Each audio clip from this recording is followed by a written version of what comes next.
Judul cerita dewasa kali ini adalah Berawal Salah Kirim Pesan, Asmara Terlarang Antara Aku dan Bosku Tak Terhindari.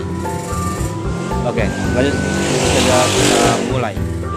Kejadian ini bermula saat saya bekerja di sebuah perusahaan terkemuka pada tahun 2014 silam. Saat itu saya bekerja sebagai sekretaris junior, tetapi setahun kemudian diangkat menjadi sekretaris utama karena yang sebelumnya terdiagnosa kanker dan harus meninggalkan perusahaan. Bu saya berumur 44 tahun, keturunan Jawa Sunda, sudah beristri dan dikaruniai 4 orang anak. Ia mempunyai citra baik sebagai seorang bos, sangat sopan dan berkarismatik. Sedangkan saya memiliki paras menawan dan bertubuh proporsional, dan sedang menjalani hubungan jarak jauh dengan kekasih. Awalnya semua berjalan sangat baik dan profesional. Saya selalu menyikapinya apa yang bos butuhkan, termasuk mengikuti kemanapun perjalanan di sana. Perlu diketahui, saya dan kekasih sering kali melakukan hal dewasa secara virtual, bahkan bertukar pulgar. Hubungan saya dengan bos bermula dari ketidaksengajaan saya mengirimkan foto vulgar itu ke WhatsApp-nya. Saat itu belum ada fitur hapus pesan semua. Sambil harap-harap cemas, akhirnya saya buka kembali aplikasi tersebut dan melihat kalau pesannya sudah tercentang biru. Saya mengutuk diri, mencaci kebodohan saya yang tidak bisa melihat kembali nama profil yang akan saya kirimkan foto tersebut. Jantung saya berdegup hingga rasanya mau lari meninggalkan saya. Hanya merasa lemas, seolah semua darah turun ke kaki, tidak ada yang tersisa. Saya menghela napas panjang dan mengumpulkan keberanian untuk mengirimkan pesan, "Maaf, salah kirim. Balasku seadanya." Tak lama pesan itu pun centang biru, yang berarti dia belum menutup profil WhatsApp-nya. Dia tidak membalas pesan saya. Saya semakin panik dan tidak tahu harus menaruh muka di mana saat bertemu dengan bos besok harinya. Saya memutuskan untuk berangkat lebih pagi. Semalaman saya tidak bisa tidur.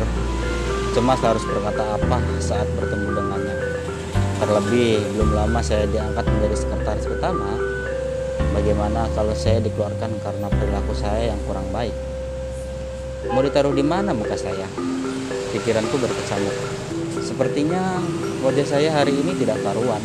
Kantong mata saya pastilah hitam karena tidak tidur semalaman suntuk. Selama perjalanan jantung saya berdegup sangat kencang. Mungkin jika ada orang yang berdiri di sebelah saya, mereka akan dengar betapa kencangnya suaranya.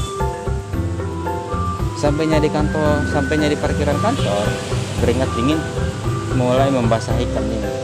Perut saya tiba-tiba mulas menahan gugup. Saya memasuki lobi kantor dan bergegas ke ruangan bos.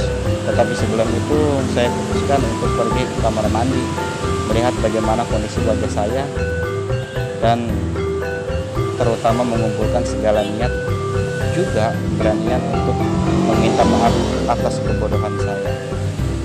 Saya melihat diri saya di cermin kamar mandi. Buruk. Saya membuka keran dan membasuh wajah dengan air dingin. Luntur semua make up. Terlihatlah wajah saya yang sesungguhnya.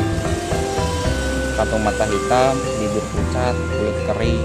Saya menghela napas dan membuka tas untuk mengeluarkan pouch make up. Hitung-hitung mencari kesibukan agar tidak terlalu gugup.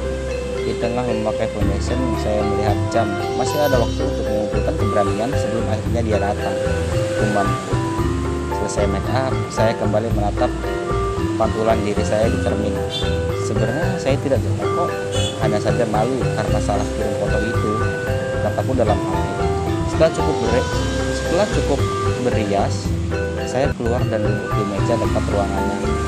Berulang kali saya melirik jam tangan untuk melihatnya beberapa lama lagi dia akan datang. Bos saya adalah orang yang tepat waktu. Dia selalu datang di jam yang sama. Jadi, tidak sulit mengetahui kapan dia tiba. Saat itu melirik jam tanganku yang entah sudah kesekian kali. Derap langkahku mulai terdengar mendekat. Aku berdiri dan merapikan baju. Dia membuka pintu. "Selamat pagi," ucapnya sambil tersenyum lalu masuk ke dalam ruangannya. Saya hanya tersenyum dan menjawab, seperti biasa. Hari ini aku harus minta maaf. Oke, sekian dan terima kasih, bisa ada banyak sekali. Jangan lupa like, comment, share.